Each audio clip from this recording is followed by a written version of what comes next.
HARK, we are here. It is time for yet another episode of Regroup Phase. Today, we're going to go over some pre-release agenda.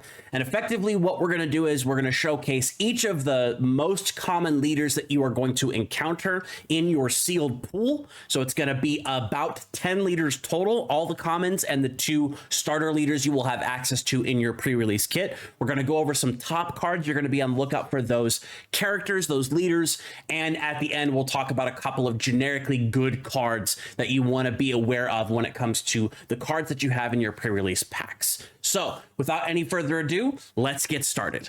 First up, we have Vigilance Villainy. Your Vigilance Villainy common leader, most commonly encountered, is going to be Gar Saxon. Gar Saxon, super simple. You want upgrades. Each friendly upgraded unit gets +1/+0. He flips on 6 into a 4/7, which is fairly average for that flip cost.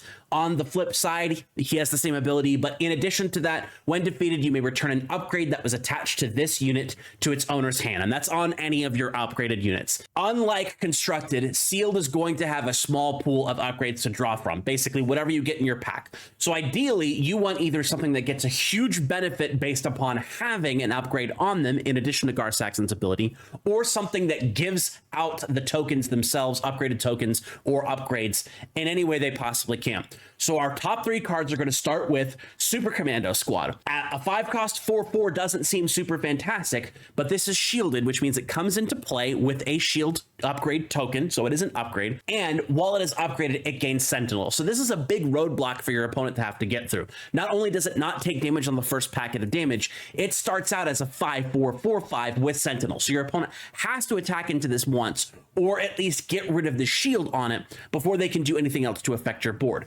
And being that it does give itself an upgrade token, it does get the power bonus from Gar Saxon. In terms of units that will benefit from just having an upgrade on them altogether, Follower of the Way, a common card, much like the last one, is going to be super impactful for Gar Saxon's gameplay. At a 2 cost, he's a 1/3, which is nothing to write home about. But while this unit is upgraded, it gets +1/+1. So you put any upgrade on this thing, and it's already getting an additional +2/+1, one for the 1/1 for its own effect, and then also +1/+0 for Gar Saxon's effect. It's a fantastic card, the start of basically any Gar Saxon deck, period, but is fantastic and limited because you could end up having this thing be 3/4, or depending on some of your other upgrades that you can put onto it, a 4/5, a 4/4, whatever, and just have this thing be a menace going up against your opponent. And then last, we have an uncommon. So this is not going to be seen as often, but it's still very viable, given that you'll get 3 uncommons per pack, plus or minus hyperspace cards, and also foils. We have Clan Saxon Gauntlets, a 6-cost 4/5 Sentinel. So this is a great space unit to just block off your opponent's attacks in space. But when this unit is attacked, you may give an experience token to a unit, which is on, or just any unit in general, but generally one of your units. So ideally, the first attack, you give this the experience token. So instead of it being a 4/5 for 6, it ends up being a 6/6 for 6 the second your opponent attacks into this. And if you can give this an experience token through any other measure or any other upgrade, it'll at least be a 5/5 on any upgrade, or an experience token, it ends up being a 6/6. So for Gar Saxon, you want units that mesh with upgrades, units that come into play with their own upgrades, or things that give upgrades cheaply or cheap upgrades. And that's a great start for Gar Saxon. Next up, we're going to check out Vigilance Heroism with our common leader, Rey. Rey's main goal is putting experience tokens on your units that have 2 power or less. Her leader side ability is an action with 1 resource exhausting the leader. Give an experience token to a unit with 2 or less power. She flips on 6 to a 2/6, which becomes a restore 3, which is incredible, especially unlimited. And on attack, you may give an experience token to a unit with 2 or less power. So you're going to be looking at units that get a high amount of effectiveness by being low power to start, but can grow over time. Mind you, you can only do Rey's ability once per turn, so you only want to be using it on things that are important that round, or things that will gain benefit as it keeps growing. The first experience you put on any units from Rey's attack side on her unit needs to be herself. So she goes from a 2/7 to a 2/6 to a 3/7 as a restore 3 leader. But looking at other cards, we have Village Protectors here. This is a 3-cost 2/2 with Sentinel and Shielded. So it's protecting itself with a shield. It is making it so that your opponent has to attack into it. And then for 1 additional cost, you can throw an experience token onto this to make it a 3/3. That's a little expensive, but in terms of limited, this card is fantastic. Next up, we have Gentle Giant. This is a 6 cost 2/8 with grit, so it grows as it takes damage. On attack, you may heal damage from another unit equal to the damage on this unit. So this is going to be your tank bank, being able to restore some of the damage you've taken on other units as you attack and it takes damage itself. But the first thing you do is throw one of Ray's tokens on this, so instead of being a 2/8, it becomes a 3/9, more, which leaves more room for grit. And then the biggest card that you're going to want to be looking for Ray is Concord Dawn Interceptors, a 3 cost 1/4 space unit. Very important. It has Sentinel, which means your opponent has to attack into it or bypass it by some measure. While this unit is defending, it gets +2/+0. The biggest reason why this is one of the top cards that you're looking for in Ray is because it starts with 1 power. So this can be upgraded twice, which is incredible. This ends up becoming a 3/6 just flat on the board, but a 5/6 while defending, and there's not a lot that can take that down without just directly defeating it off the board or taking the upgrades off. But still, a Sentinel in space that does as much damage as it does. Space is a very important lane in Limited. There's not a lot of options. The cards end up being a little bit more spread out through the packs. So if you see Concord Dawn Interceptors and you're wanting to be on Ray or any of your other leaders that are backing into Vigilance as a heroism leader, Concord Dawn Interceptors is going to be your #1 pick for anything, but very, very viable for Ray. We have 3 leaders in command, so we're going to start with Hondo Onaka.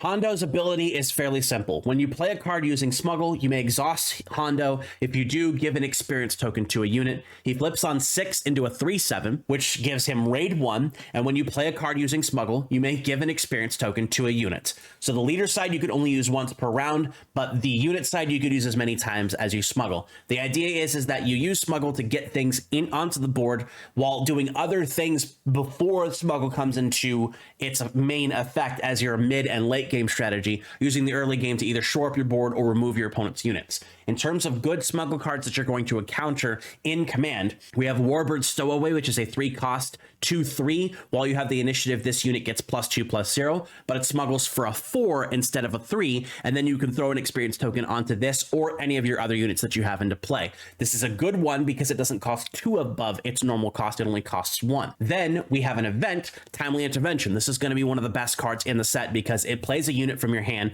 which you get Ambush. You smuggle this in for 2 instead of 1, give the ambush to the thing, and because they are 2 separate when played triggers, you stack it so that Hondo's goes off first to give something an experience token, maybe the unit you give ambush, and then you ambush whatever it is into your opponent's units as a 2-card combo, 1 from your resource row and 1 from your hand. The last card here, which is an uncommon, is Privateer Crew, a 2 cost 2/2. Nothing to speak about right here, but when you get to 6 resources, you can put this into play with Smuggle as a 5/5, which could become a 6/6 with Hondo on the board. So the idea is using your resource row to make your main big plays that you can combo with those experience tokens, and using the cards in your hand to remove your opponent's units or set up turns where you're going to have a big Smuggle that's going to allow you to throw an experience token onto your most important unit.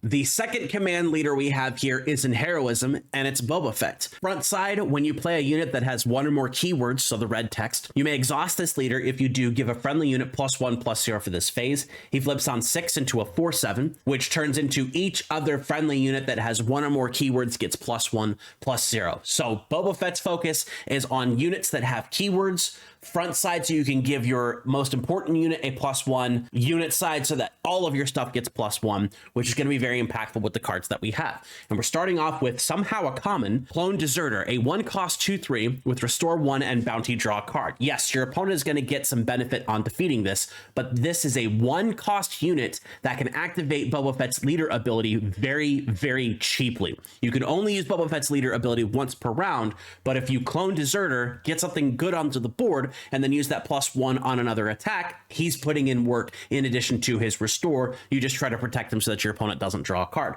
Next, we have the best card to use with Boba Fett, Modded Cohort, a 4 cost 2/4, very similar to Rogue Operative, has Ambush and has Raid 2. So when you Modded Cohort, you put it into play with the ambush, you can use the leader effect on Boba Fett to give the Modded Cohort +1/+0 because it is getting an attack, and then you raid for 5 total damage instead of just 4. Raid 2 gives it +2 on 2, and you clear out whatever it is you're attacking against. And then our uncommon is Sundari Peacekeeper. 3 cost 1/5 isn't necessarily so much to talk home about to do anything with, but with Raid 2 and Restore 2, we have a unit that's pushing out 3/5 on attacks and restoring 2 health on your base. So the big thing is utilizing things like Clone Deserter and Sundari Peacekeeper to keep damage off your base, and then using Modded Cohort in order to be able to push those attacks through, remove your opponent's unit, and do a ton of damage. And then when Boba Fett finally deploys, all of those other units are getting +1 power on their attacks. Our last command leader is our guest leader for pre-release. You would normally not be able to play this in sealed because it's a starter leader, but because we are getting hyperspace versions of these in the pre-release kits, they are legal to play, which means you will always have access to command villainy with Moff Gideon and cunning heroes with Mando, which we'll go over later.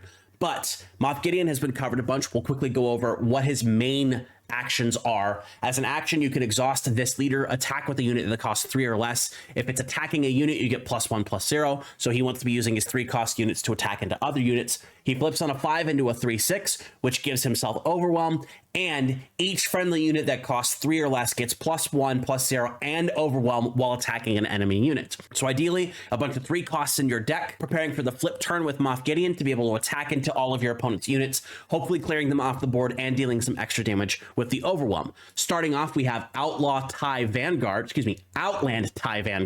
a 2 cost 2/1. This itself is not so much to write home about, but its big key core component here is when played, you may give an experience token to another unit that costs 3 or less. So if you have your big 3 cost beaters that are ready to go, you can put an experience token on that and then use either of Moff Gideon's effects to be able to do a bunch of damage to your opponent's units. And that's just fantastic. Next, we have Outlaw Corona here. But Ryback, this is a bad card. Yes, it is a bad card normally. However, in Limited, especially in the space arena for 5 health, this is going to be very difficult to clear for most players to deal with because they're not pulling space units that are able to deal with this. So a 3/5 for 3 is fantastic. A 4/5 for 3 is even better if it's attacking into one of your opponent's units.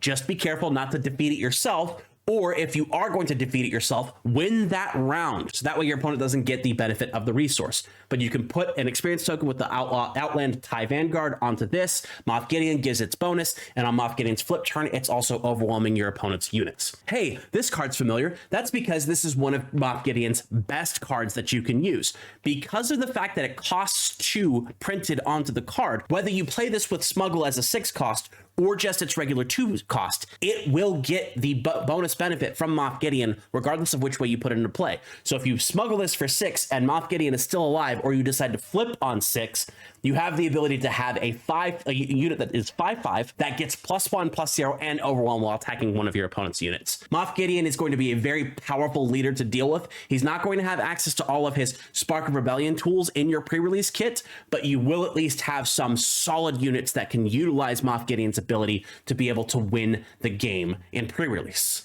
Now we're going to move into aggression, starting with aggression villainy. We have here Bosk. His leader ability is exhaust this unit, deal 1 damage to a unit with bounty. You may give it +1/+0 for this phase. He flips on a 5 into a 4/6, and he flips into when you collect a bounty, you may collect that bounty again. Use this ability only once each round. Bosk is your bounty matters leader, and as much as he is in constructed, he is also that in limited. Unfortunately, limited doesn't have a huge amount of opportunity and does require on duplicates, things that have bounty or get bonuses based upon bounty. So you might have to depend on Bosk just being a very good 5 flip into a 4/6, but if you can get those bounties, they're going to be very good for you. We're going to start with an uncommon here, Dengar, who's a 1 cost 2/2. When you play an upgrade on a unit, you may deal a damage to that unit. Dengar is based on an old 1/2 punch of being able to do things with your upgrades that you're bountying onto your opponent. You start with the bounty, you respond with the Dengar to be able to plink that for 1, and then use your Bosk effect to plink it for 2, and hopefully the thing is dead. Given there's a lot of 2 health units in the early draft pools, early limited pools, you are going to be able to do that. You could also set up a kill by dealing damage one way, then the upgrade, then Dengar's ability, then Bosk itself, and that's going to be your main key there for eliminating bounties. Speaking of bounties, we have Deathmark here. Now, this is the only common aggression one, but depending on which aspect you choose to work with with Bosk into, there are others that are going to be viable. But speaking specifically to aggression, we have Deathmark here. 2 cost, attached unit gains bounty, draw 2 cards. Drawing cards is always viable. It's even more viable in limited, so you get more options to do things. And while this is expensive as a bounty, especially in limited, it is one of your options of at least sticking something to your opponent that activates all the bounty things that you can do. Lastly, we have Covetous Rivals. This is a common. This is a 6 cost 5/5 with grit, which is very important because it means that as it takes damage, you can deal more damage to your opponent's either base or units with the 5 power it has stacked up. And then when played and on attack, you may deal 2 damage to a unit with bounty. So this becomes a 3-punch type thing that you can defeat something that has 4 health. You have Dengar on the board, you hit a bounty on your opponent, you play Covetous Rivals in order to be able to plank that unit for 2 more damage, and then you Bosk to finish it off. And you have yourself a pretty decent play there in that aspect of being able to collect those bounties. So Bosk's game plan is bounty, collect bounties, duplicate your bounties once per round for the leader side, but ultimately this might just be your aggro rush style leader if you get this instead of something like Kylo Ren, and that's a viable strategy as well. Next up, we have Han Solo. The style of leader that Han is in limited is very different than what you would normally expect. A lot of what the benefit of his leader ability is going to be based upon units that are not in aggression. So whatever your other pairing is going to be, which you'll choose that as you go through and check the other things that you've got. But Han Solo specifically has an action that exhausts himself, that plays a unit from your hand. It costs 1 less. You deal 2 damage to it. As an epic action on 5, he flips into a 3/6, which just has a flat action. Play a unit from your hand, it costs 1 less, deal 2 damage to it. So you can attack with your Han and then action, play a bunch of units to be able to throw some extra damage on them. Now, in terms of cards that are just good, Han wants to push as much damage through as he possibly can. So we have Reckless Gunslinger here, which is a 1 cost 2/1 unit. When played, deal 1 damage to each base. You can smuggle it in for 3 in aggression. Specifically, Han's ability is playing units from your hand, not smuggled. So ignore smuggle on anything that you want to use this ability on. You don't want to use this ability on Reckless Gunslinger anyway, unless you just want to deal, unless you want to play this for free, which is viable as just a free. I'm going to use an action as a free cost, throw Reckless Gunslinger down to deal 1 damage to both of our bases. That can be viable, but you can also at least try to keep this on the board by playing it regularly and hope that you can get an attack off at a later date. Rokai Gunship is another decent option here. A 2 cost 2/1 when defeated, deal 1 damage to a base or a unit. You could play this for 1 with Han's effect to just do the when defeated effect, dealing 1 damage. 1 cost to do 1 damage isn't great, but if it's the difference between you winning the game and you losing the game, you do it. But in terms of something that takes advantage of Han's ability, we have Desperate Attack. This is a 1 cost event that says attack with a damaged unit. It gets +2, +0 for this attack. This is a great card because Han is putting out units that have damage on them. So if you're combining Han Solo's ability with units that have grit, Desperate Attack will add an extra 2 damage on an extra 2 attack into that unit, so that way you can deal a bunch of extra damage based upon the way that you're using Han's ability. Like I said, a lot of Han's power is going to come from the aspect you pair with him. Vigilance has a lot of really good units that you can utilize. Gentle Giant is another great example of it. You'll play it for 5, it comes with 2 damage, so then it has 2 more power, and that's fantastic right off the bat. You can also use any of your units that have shielded on them to protect them from the damage and put them into play early, but ultimately your biggest plays are going to be centered around using Desperate Attack in order to be able to deal that extra damage and push in the win against your opponent. One quick addition, this card was actually discovered after I ended up doing the recording for these different sections. All the rest of the stuff is going to be the same, but this one specifically for Han Solo, the common aggression leader. This card, Desperado Freighter, is absolutely nuts. A 5 cost 5/6 with no text, perfectly fine, YT 2400 Freighter, but the reason why this is amazing is because this can come down for 4 as a 5/4, and that is still tough to be able to deal with in space. If you saw my video covering that box behind me, you'll notice that in my pre-release kit, I pulled 3 of these. If I had 3 of these in my pool with a Han Solo, I'd be playing him in literally nothing else because this alone will beat the pants off of your opponent. So keep that in mind as you're going through. Let's get back to the rest of the video. Next up, we have our 3 leaders in Cunning, starting off with Cad Bane, our Cunning Villainy common leader. Cad Bane's ability is pretty ubiquitous. When you play an Underworld card, you may exhaust this leader. If you do, an opponent chooses a unit they control, deal 1 damage to it. He flips on 6 as a 2/8. He has raid 2, which means on attack he's a 4/8. When you play an Underworld card, you may choose an opponent, they choose a unit they control, deal 2 damage to it. Use this ability only once each round. So each time you play an Underworld card, basically the first one, maybe not necessarily the first one because it is a May effect, but effectively the first one you use each round will be dealing a damage to one of your opponent's units, their choice. So you got to be careful about what your opponent has on the board. If your opponent's got a shield, they can blink that off with no real issue. If they only have 1 unit on the board, that's the one they have to select. If they have no units on the board, don't use the effect. Cad Bane, straightforward, simple, Underworld cards and attacks. So first off, we've got Cloud Rider here. This is a 2-cost 3/1 with ambush Underworld trait. So you play the Cloud Rider, you can stack these so that Cad Bane's effect goes first and then you use the ambush,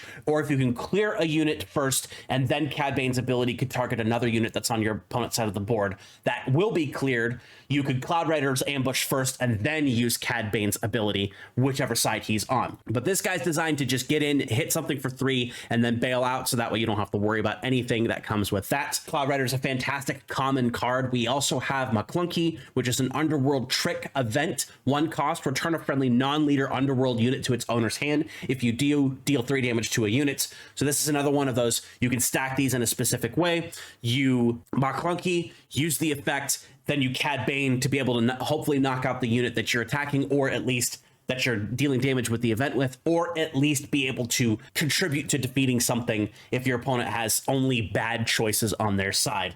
So the McClunky effect does take place first before Cad Bane's ability goes off, so remember that. Last, we have the uncommon, which is Emphas Nest, 6-cost 5/4 Underworld with ambush. Very good stats for that. While a friendly unit, including this one, is attacking using ambush, the defender gets -3, -0. So this card you might not necessarily see as often, but it does end up being a 5/4 that is attacking into something that's not going to deal as much damage back. And if you have this on the board when you go to use your Cloud Rider, the Cloud Rider is also going to be protected from a certain amount of damage. If your opponent has 4 power, this thing is still dying. But if you're attacking into things that are easy to defeat, you can keep both the Cloud Rider and Emphas Nest on the board, so long as they are attacking with the ambush. Afterwards, they're just whatever they're going to be. And then again, because this is an Underworld card, Cad Bane comes in, shoots something that your opponent chooses, and that's all you have to work with. Our next leader is Cunning Heroism. We've got Fennec Shand here. She's pretty straightforward. For 1 cost and exhausting the leader, you can play a unit that costs 4 or less from your hand and give it ambush. She flips on 5 into a 4/4 with Saboteur, and much like Han Solo, as an action, you can just play a unit that costs 4 or less from your hand to give it ambush for the phase.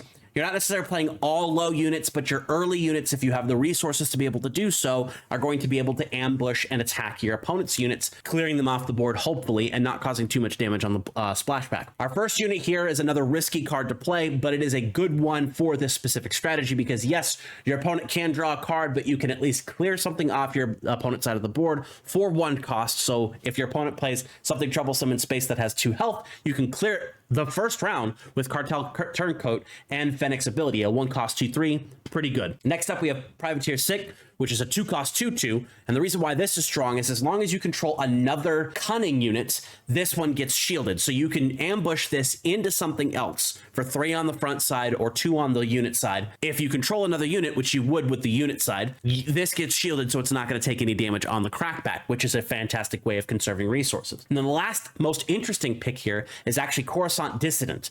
3 costs, so it effectively becomes a 4 on the leader side or just 3 on the unit side. 3/4, and on attack you can ready a resource.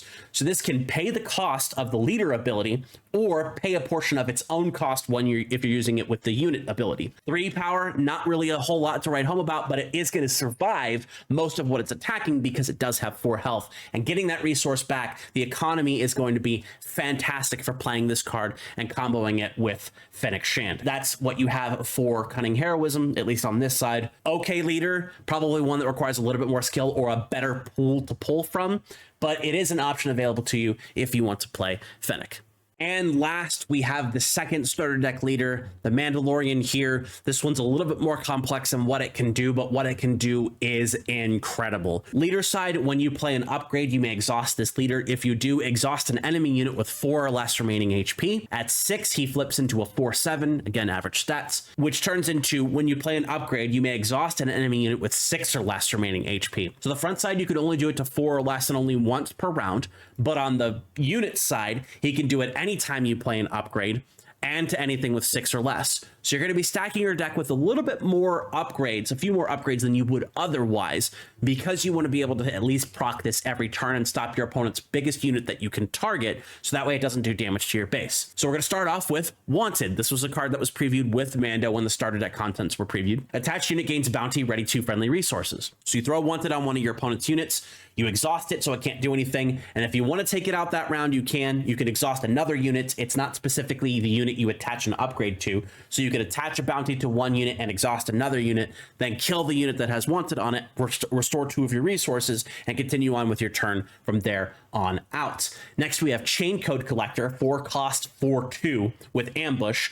But if it's attacking a unit that has a bounty, the attacking unit gets -4, -0. So a great combination, if you have the resources, is Wanted on something, then Chain Code Collector to be able to get the resources back that you paid for Wanted, and then do something else with those 2 in the turn. Yes, it does cost 6, but you can do multiple things with this combination because it clears a unit, it gets a bounty, and you've also exhausted another one of your opponent's units. And then the last card, which is not an uncommon, it is a common, this is Relentless Pursuit. Choose a friendly unit, it captures an enemy non-leader unit that costs the same or less than it. If the friendly unit is a bounty hunter, give a shield token to it. This is a card that's going to allow you to also remove units off of your opponent's side of the board by capturing them, as long as it costs the same or less as the unit that you were targeting with Relentless Pursuit. Bonus points if it's a bounty hunter. There are a bunch of decent bounty hunters that are in the lower end of the common and uncommon pool, and also represented in Aggression, Vigilance, and I think there's one in Command. Chain Code Collector is another good opportunity. Not necessarily the best because he does only have 2 health, but if you can protect him and he does get a shield from Relentless Pursuit, you can hold one of your opponent's units for longer than they would prefer to have it. So the idea of the Mandalorian is locking down your opponent's board so you can utilize your better units to pick things off, get the rewards from your bounties, and continue smashing into your opponent's base. And that's a really good strategy.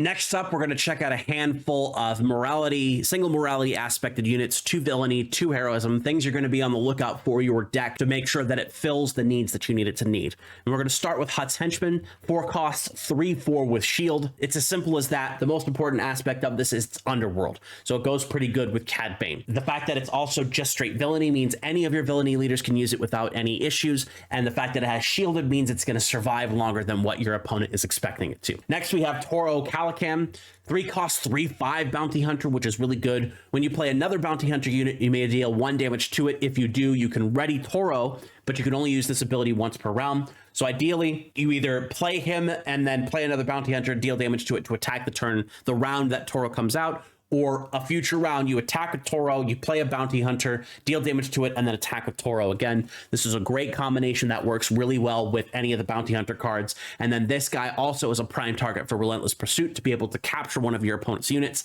and put a shield on him so that he can continue doing attacks and survive the combat. In terms of heroism, we have Protector of the Throne here, 3 cost, 2/4 Mandalorian. While it's upgraded, it gains Sentinel. You do have a lot of upgrade players in the Armorer and Clan and Rescuer, so putting in a shield or an experience token on this is fairly easy, or just throwing a regular upgrade if you decide to go with upgrade shenanigans on any of your stuff. Unfortunately, this doesn't necessarily work with Gar Saxon because it ends up being a 5 cost, and that's way too expensive for this. But if you get lucky and you pull a Bo-Katan and you pull this and you have other upgrade enablers, this is a fantastic card to have in your deck. And then last, we have Wookiee Warrior here, which is a 4 cost, 2/5 Wookiee with grit. When played, if you control another Wookiee, draw a card. As a common, this might be pretty common to see in your packs. There are a couple of other common Wookiee cards that can go pretty well as a mini Wookiee strategy in your sealed deck, and most of those also go really well with Rey because a lot of them do have 2 power but gain their bonuses based off grit, so you can throw an experience token on them with Rey, and then your grit damage will also deal extra damage based upon that. And if you've got another Wookiee, you're drawing cards, and that's fantastic. And lastly, we're going to talk a little bit about some good generic single aspected cards that are going to be powerhouses in your deck if you manage to be able to pull them. So we're starting off with Fell the Dragon. This is a 4-cost vigilance event. Defeat a non-leader unit with 5 or more power. This is an uncommon, so you're not going to see it as often as you would commons, but it is still a very strong card. Removal is always relevant in limited pools because you don't have access to them as much as you would in constructed pools. So Fell the Dragon is an excellent piece of power you're going to be able to utilize to defeat your opponent's non-leader units that have a bunch of power, especially if they pull something out like a Crate Dragon, which is going to be difficult to defeat otherwise. Rivals Fall, same thing. 6 cost, defeat any units your opponent has or you have. Don't know why you would choose your own unit. This is a common, so you're going to see this often. So if you're in Vigilance, you should run at least 1 or 2 of these. This is the Vanquish of Shadows of the Galaxy, because it just will clear your opponent's biggest unit off the board. And what's better is it can clear leaders. We have Discerning Veteran here, which is a 5-cost 3/4 bounty hunter in command. When played, this unit captures an enemy non-leader ground unit. So this allows you to take any of your opponent's ground units off the board for at least a single round while your opponent tries to deal with this. And when it comes back exhausted because it's a unit that's returning to play, and that's really good for 5. It's effectively pseudo removal, which again, removal is always good. We have Outflank here in command, which allows you to attack with 2 units at once. This is a common. If you are playing command and you do that go wide strategy, this is going to help you push that damage through because you can do 2 attacks in a single action, whereas your opponent's going to have to try to do their stuff piecemeal. In terms of aggression, we do have Clan Challengers, a 5-cost 3/6 with raid 3. So on attack, it's a 6/6. And if this is upgraded, you get Overwhelm, which means it's going to be smashing through your opponent's health into their base. Fantastic card here. Effectively a 5-cost 6/6 on attack is super good, and if you can throw an upgrade on this with the various different upgrade sources that you have, you're gonna be hitting that Overwhelm often. So not only is this attack into your opponent's base for big health, it's also removal because you can attack into your opponent's units and still deal damage to their base. We have Daring Raid with Aggression, another common. If you pull a bunch of these, you can just start going 2 to a base, 2 to a base, 2 to a base, 2 to a base, and that is really, really good. This can also be effectively used as removal to clear out your opponent's smaller units because it's unit or base, or just chunk something down that you need to chunk down that you can deal with later with another type of removal. And then last we have Look the Other Way. This is our Cunning piece of tech here. This is a 0-cost common where you can exhaust a unit your opponent controls unless its controller pays 2, which they might not always have. So this is a good late round exhaustion of your opponent's units or early round, forcing them to choose which thing that they're going to do. And that's going to be a key play in playing your decks. In terms of aspect pairings with each of these leaders that we've seen that were the common or pre-release leaders, that effectively goes up to you on how you pull your stuff in your pre-release pool. Even the leader choice itself is still going to be up to your discretion for what you have in front of you. I can't tell you what the best pairing is because ultimately the best pairing is based upon the cards that you have in front of you and how comfortable you are on playing each of those cards. So if you end up getting a good pool for Cunning and the only thing you have is a couple of aggression things, and that doesn't necessarily work as well at the Mandalorian, but it's the only shot you've got, that's still going to be the better play than trying to force something you don't have enough cards in. So ultimately you need to analyze what you have in front of you, and I hope that the cards that we looked over in this video for each of these leaders can help you do that. And I hope that some of the other videos that I've done beforehand in terms of discussing the previews helps you take a look at what you've got in your pool. But with that, I hope that's enough for you all to be able to be successful at your pre-releases. You got 10 leaders worth of content here. We went through every leader, all those leaders, what they can do. If you pull a rare leader and that ends up being cool for you, that's going to work really well. Unfortunately, the rare leaders this set aren't as good, I think, in limited, except for maybe like Kylo Ren, because of the fact that their builds are so specific, unlike Spark of Rebellion, where there was still a little bit of openness in some of the rare leaders, the Grand Inquisitor. But ultimately, the common leaders, the pre-release leaders that are going to be available to you, you've got all the information you need to go out there and at least pick up a couple of wins and have some fun with Shadows of the Galaxy, which I do hope you do. So thank you for joining me, everybody. I appreciate all of your time and your attention to me. Like and comment on this video, subscribe to this Star Wars Unlimited channel for all your Star Wars Unlimited needs. Good luck in your pre-releases. Have a wonderful time. Maybe I'll see you if you're local to me. And with that, I will see you in the stars.